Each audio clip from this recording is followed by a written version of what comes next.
Look, I'm in the field of travel, visa, and immigration, and if it's not rather obvious by now, I always advocate for people to pursue opportunities beyond their borders, either for the short term, as in travel, or for the long term, as in immigration. I mean, I've even dedicated a whole YouTube channel for this specific reason. However, what I will not do is to give biased information or try and paint a perfect picture on this whole immigration thing, because the fact is, it's just not for everybody, and more importantly, it's just not always greener on the other side. There's a reason why they say east to west, home is best, and on this video today, I'm gonna share the whole truth shortly.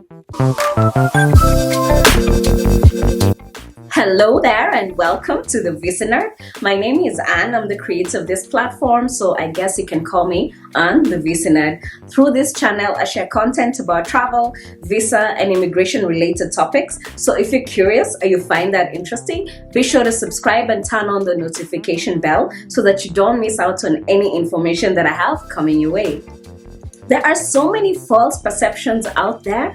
This whole going abroad mentality is so hyped in continents like Africa. I mean, I would know, I'm African living in Africa. We create such huge expectations on those people going abroad such that they're left with little room but to succeed, or at least fake that they're indeed succeeding, because they cannot come to terms with telling people back home here in Africa that indeed life out there can actually be very disappointing in the real sense. I mean, you're immediately regarded as a success just because you're living abroad. They think that you're going to get faster ahead in life. They think that in just a short time you're going to be changing to the latest iPhones, drive a luxury car or several of them, or own mansions in Beverly Hills or the Hamptons or whatever other places. And all that they're gonna be seeing in you is the ka-ching, the dollar sign, how they're gonna benefit off of you now that you've made it. Same notion as when you're dating whites. Suddenly you're expected to always have money. I mean, which world do we still live in if that's still the mentality? Come on, guys. How ignorant can we be if that's our belief system, really? How can we think that it's gonna be just so easy and smooth sailing, that it's all rainbows, butterflies, sunshine? No, it's not. No, enough. Okay, granted, I may have used the words like paradise in my last video. Isn't that a paradise? Isn't that a paradise? Speaking of which, have you watched this bomb video that I made of the 10 best countries to live in the world? You better watch it, you'll love it. So I'll have it linked at the end of this video so that you watch just in case you missed it. Okay guys, guilty. I may have also contributed in spreading that narrative, experience and research based only, but not all experiences are the same. Not all are good experiences. And that's the reason why I decided to make this video, so that you don't just jump into immigration. You need to assess the risks adequately, because the truth is, some people end up regretting the move. And that's because you don't always hear the whole story. No one mentions the 12 to 14-hour work schedules a day. All we ever hear is that at home I used to make $13 a day. Here I make $80 a day.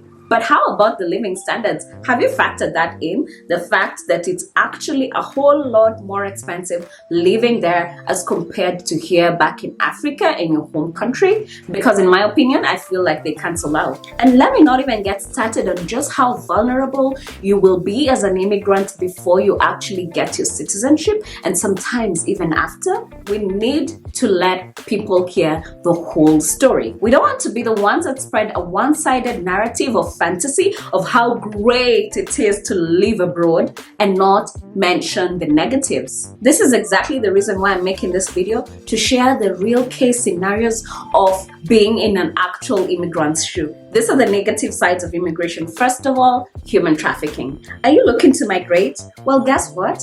As a potential migrant, you're now more prone to human trafficking as compared to somebody that is not willing to migrate. You had that right. Unfortunately, human trafficking is almost always linked to migration and the hope for a better future abroad.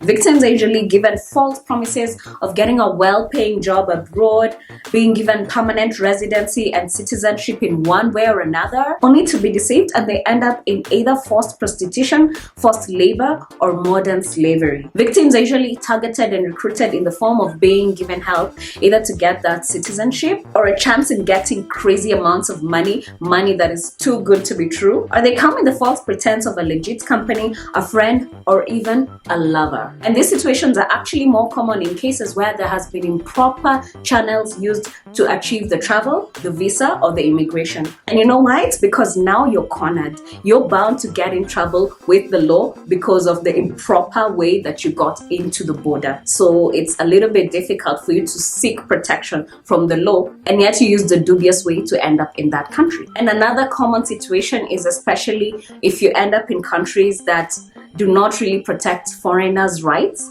or people from a different culture. And you'll find these cases are usually pretty common in some of the Middle Eastern countries. So if you're going to migrate, you have to use the proper way. Otherwise, you may end up in a really bad situation of being taken advantage of, and more so if you're a woman. Now, I'll be sharing much more information about this kind of things in subsequent videos. Be sure to keep it locked.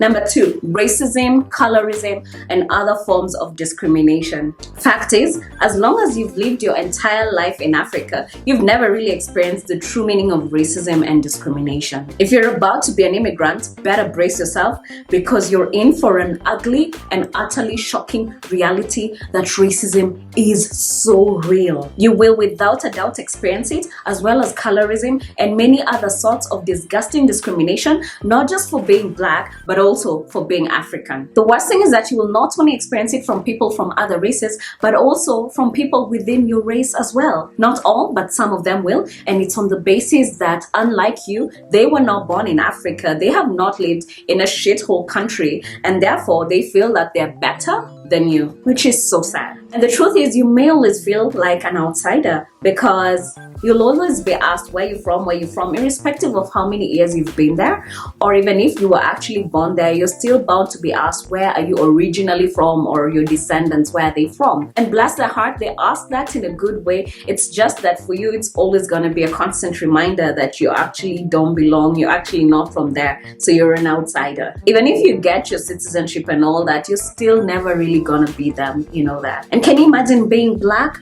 African, and Muslim? Because unfortunately, in some countries, you're discriminated against your religion, which should not be the case. You should be able to practice whatever religion you want in your own free will. Discrimination may not just affect you socially, but also economically, because even the prospect of landing a lucrative job, one that you could easily be qualified for, is still tough because of it. So you may end up just getting the survival jobs, entry-level jobs, or low-income jobs just to make ends meet. Immigrants are also negatively impacted emotionally. Studies have shown that you're more likely to have higher self-esteem and acceptance in your home country rather than as an immigrant living abroad, mostly because you've been exposed to discrimination and the harsh realities of this cruel world.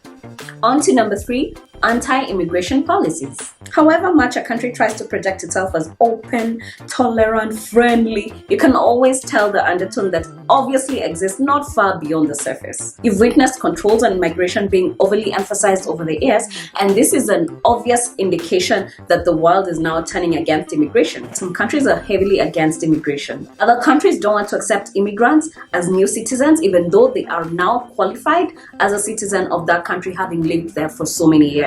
You'll notice that migrant areas are now being termed as ghettos and are being marked for bulldozing. You'll even notice that in some of these areas, the immigrants are actually bullied and provoked to get a certain reaction from them. And then now that's used against them, they get into trouble and even risk deportation. Imagine a scenario whereby people have intentionally gone to a Muslim immigrant-prone area and they start kicking and tossing and throwing around the Quran just to get a certain reaction from people.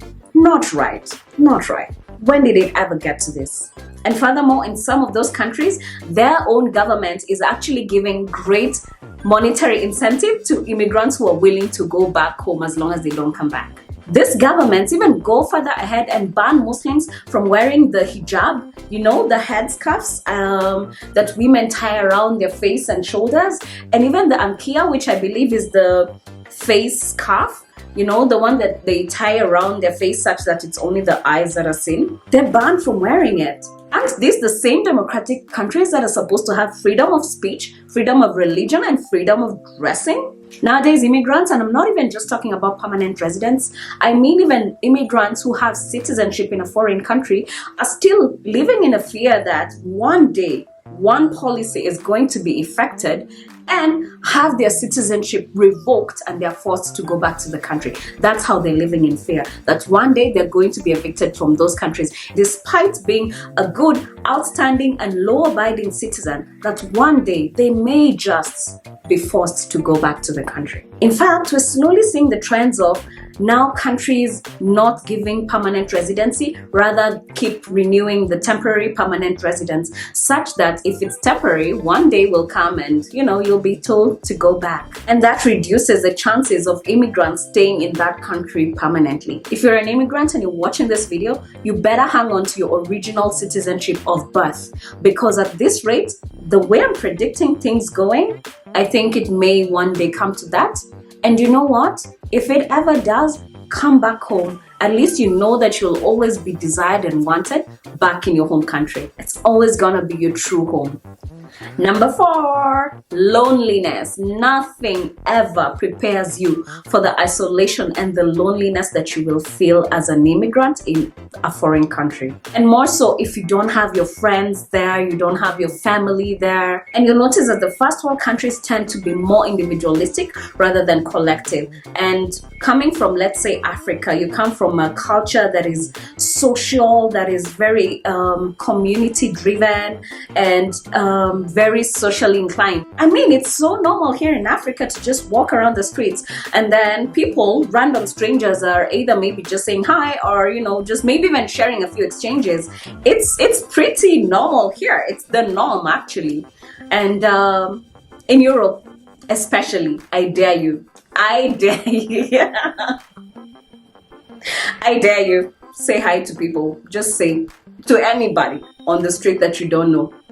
Or even if you're actually kind of, you know, familiar with them, maybe you go to the same school or you get work, I don't know, but still, just let them be the first to do that. Because if you want to be snubbed, I dare you, say hi to people on the street. People just keep to themselves. And so going into that culture may be quite a bit of a shock for you. It will need a lot of adjustment. You'll find that it's more of a snobbish culture, but they're actually not snobs. It's just how their culture is. But even just making one friend, let alone even having a small social circle of your own, you're gonna be entirely grateful just by having even one friend or just a few friends.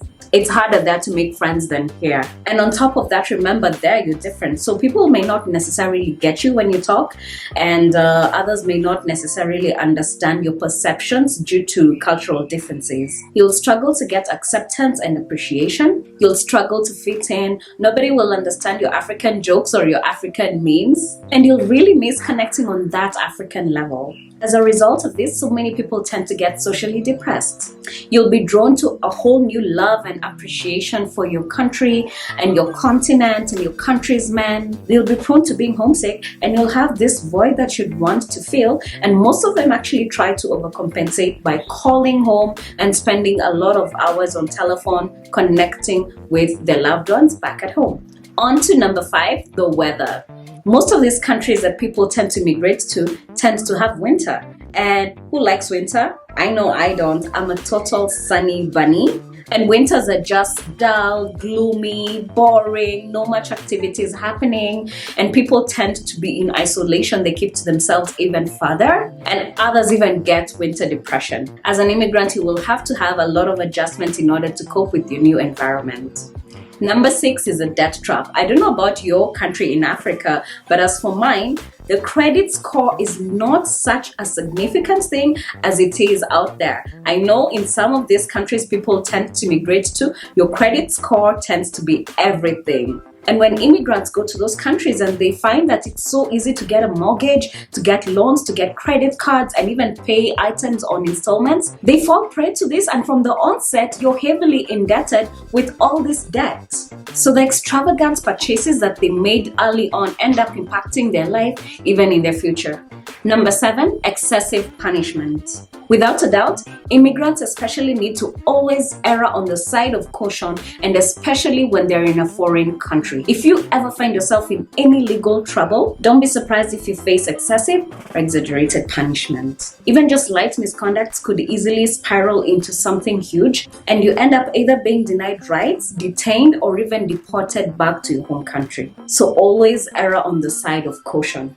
Number 8, stigma. In some anti-immigration countries, immigrants are perceived as lazy freeloaders who only come to take advantage of their country's welfare system. Yet in actual sense, from the many researches that have been conducted, it shows that the influx of lower wage immigrants into a community actually raises the wages of everybody else, that immigration has actually benefited those local populations by up to 95%, and that Europe, to be specific, is actually in dire need of immigrants going into those countries, because in order to maintain their current population, the European women are expected to have more than 2 children. And as you can imagine, the birth rate there is extremely low, way lower than that level. And unless those numbers drastically change effective immediately, Europeans without immigrants are likely to eventually face extinction. It's that serious. On to number 9, increased divorce rates. Did you know that over 40% of immigrant spouses end up divorcing within the first years of immigration? A whopping 40%. Research shows that male immigrants actually have a harder time adjusting to the new country as opposed to female immigrants, and mostly those of Middle Eastern and African cultures, to be precise. The reasons are, first of all, the rate of adaptability favors some individuals as compared to others. And I mean your language skills, your employment skills, amongst other adaptability skills. Secondly, these men now find themselves in a culture where there's equal rights, equal opportunities, equal financial contribution, and equal family roles. So they find that the power and the control that they had back home, they suddenly don't have it, and it's not recognized in this country. And needless to say, it really doesn't end well for those who try to resist that change, because now they're in a more progressive culture and their women there become woke. So they either adjust, and if they're not able to, it takes a toll, unfortunately, on the marriage, which is pretty sad. Number 10, vulnerability. The journey across international borders and into unfamiliar communities exposes migrants into a range of dangers, mostly due to lack of knowledge, awareness, and options. As a migrant, one may find themselves compromised due to a lack of legal status in a foreign country. That is, if you don't have a work permit or do not have a residence visa. Also, just having a temporary visitor's visa limits you in regards to what you can actually do within that country. Also, if you lack funds or if you don't have money, you cannot afford shelter on your own, you have inadequate language skills in that foreign country, are desperate to get that foreign citizenship, and finally, over-reliance on somebody else to legitimize you or save you from that whole situation. All these are recipes for disaster. Why? Because you're now extremely vulnerable and you're prone to falling into any of these situations. Emotional abuse, physical abuse, sexual abuse, violation of your human rights, exploitation, extortion and blackmail, torture, abduction, and worst of all, cases of death or even missing persons reports. People who are vulnerable and desperate, unfortunately, mostly end up in those situations. And the worst part of it all is that such acts are not always conducted by strangers. It's actually sometimes conducted by your friends, your relatives, your loved ones, and mostly your lovers. Your own lovers or your romantic partners may end up doing all these kinds of abuses to you. And the main target groups are usually women, children, and youth. These 3 groups of people are the ones that tend to end up in the highest risk of danger. So please, you need to be extremely careful when it comes to matters of immigration. Don't just trust people blindly. Only trust yourself and your instincts, because they never fail you. If you feel there's something wrong, chances are there's something wrong. Don't rush into any circumstance unless you have a foolproof legal way of going abroad and it feels right. Your gut says this is it, then go for it. But otherwise, Don't be in a hurry, sis, and don't be in a hurry, brah. If you have a bomb life here in Africa, then by all means stay in Africa. It's a struggle out there. If you're already making bank here in Africa against all the odds, against not having a supportive government and all these other harsh realities of living an African life, and you're still making it, sis, bro, stay here and keep making it happen for you. Because sometimes it may actually be easier making money here than there. Why? Because we're still a developing country. They are developed. I mean, we still have a long way to go. So can you imagine the opportunities that present itself from a developing country? Because eventually we will get there. Everything they have that we do not have presents an opportunity for you to implement it here. Travel, get exposed to what it is they're doing, even get educated there so that you have a broader mind, but implement it here and you could still get so far in life. My genuine opinion is that while there is a supportive government out there, so if you're average, you're actually likely to get further ahead if you have supportive governments and facilities and all those things, meaning those that are out there. However, even having that still does not guarantee that you will get further ahead in life. It all comes down to a specific individual and the attributes that they have, because somebody who shines in Africa will still shine there, because it's the attributes that you as an individual possess that will make you succeed in life, whether you're in Africa, whether you're in Europe, America, or wherever any other place. There aren't any shortcuts. If you're given lemons, you better make the best lemonade out of it. It all comes down to you, and that's my truth. So as you can see, obviously it's not always greener on the other side. And with that, it's now up to you to decide whether you want to travel, whether you want to study abroad or immigrate, or do all those things and then come back home. It's all up to you. And remember, I'm always here to assist or give a helping hand, guide you in whichever route it is that you choose to take. Guys, be sure to give this video a thumbs up and don't forget to subscribe.